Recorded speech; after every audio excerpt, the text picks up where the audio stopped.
Magandang buhay mga sir at ma'am ko. Welcome to my channel. For today's video ay magtatanim ulit tayo ng papaya. So samahan nyo ako mga sir at ma'am ko. At ang variety na itatanim natin ay dwarf papaya from East West Seeds. Kaya East West Seeds baka naman. Kaya mga sir at ma'am ko, samahan nyo po ako. Ito yung area na tataniman natin ng papaya, dwarf papaya. So ito yan, meron tayong 3 butas na hinukay dito. Yan, ilagyan natin ng mga semi-decompose na dahon. So dito natin itatanim yung ating papaya. So ano ba mga laman yan? Bukod sa semi-decompose na dahon, dry leaves. So ang laman pa niyan ay mga natad na dahon ng saging, dahon at puno ng saging. Ayan. So ito yung saging, majority nito ay saging. Ang lalim ng ating hukay ay halos kalahating metro, more or less nasa 40 cm. Lagpas kalahati niyan ay dahon ng saging at puno ng saging. So check natin, pakita natin.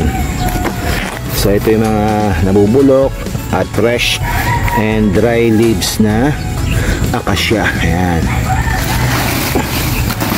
Ayan, may mga dahon pa na saging. So tatamnan natin to ng papaya. Papatungan natin to ng garden soil, then compost. Saka natin tatanim yung ating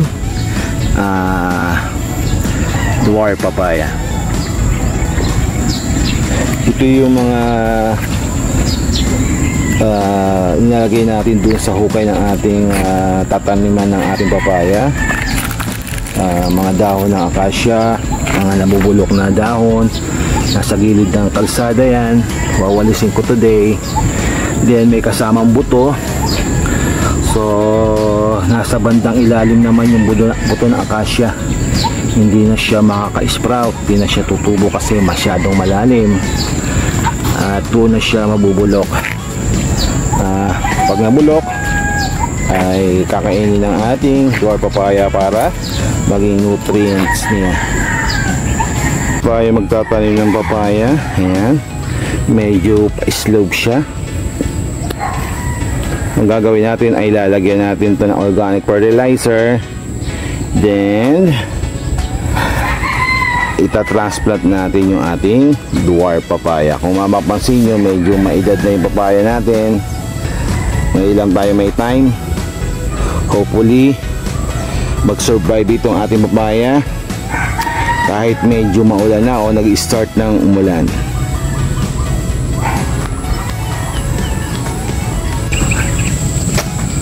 Kuha muna tayo ng compost.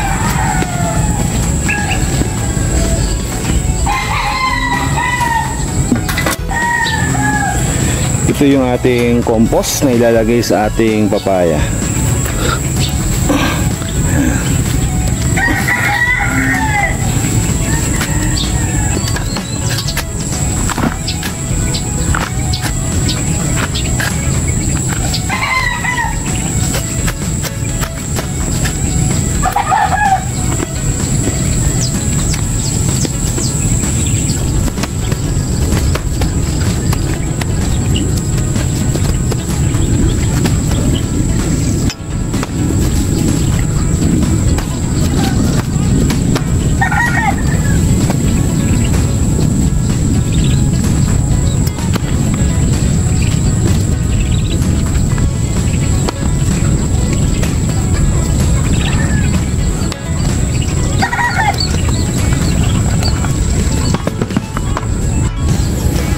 So nalagyan na natin ng compost.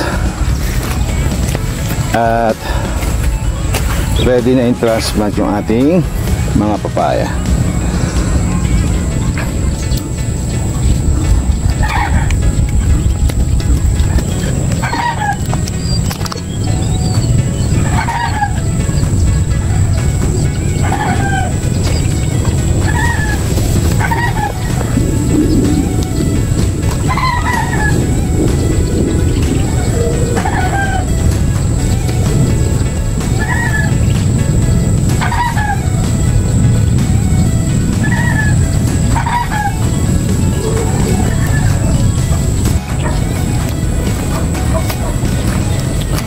So ang distansya ng ating papaya ay 2 meters.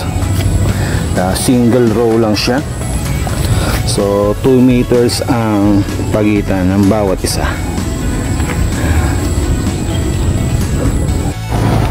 Ito yung isa pang area na tataniman natin ng dwarf papaya.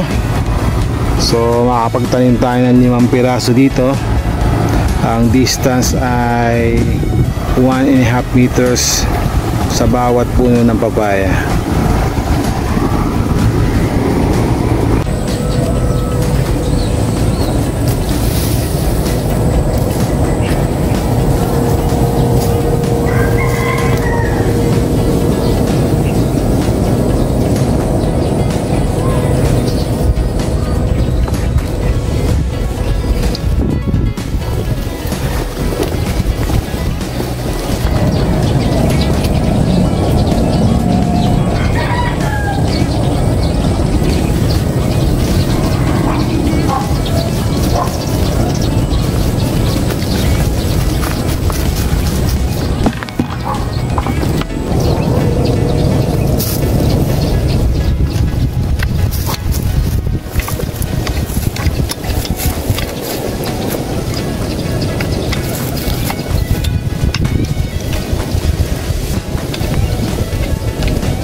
So naka-ready na yung ating tataniman ng papaya. Mga 5 pieces to. Ang pagitan ay 1.6 meters. So nilagyan natin ng plastic mulch kasi pa-inclined yung ating taniman. Pag tinanim natin papaya, pag malakas ang ulan, may erode, matatanggal yung topsoil, then may expose yung ugat ng ating papaya, kaya nilagyan natin ng plastic mulch. At the same time, para maiwasan yung pagtubo ng madaming damo at hindi ma-saturate ng tubig yung ating papaya. Kasi pagka laging basa yung ugat ng papaya, possible na mabulok. So ngayon bubutasan natin to. Kukuha tayo ng lata, lalagyan natin ng uling, tapos bubutasan natin yung part ng area na to kung saan itatanim natin yung ating papaya. So bubutasan na natin gamit ang uling at lata.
natapos na natin na i-transplant yung ating dwarf papaya.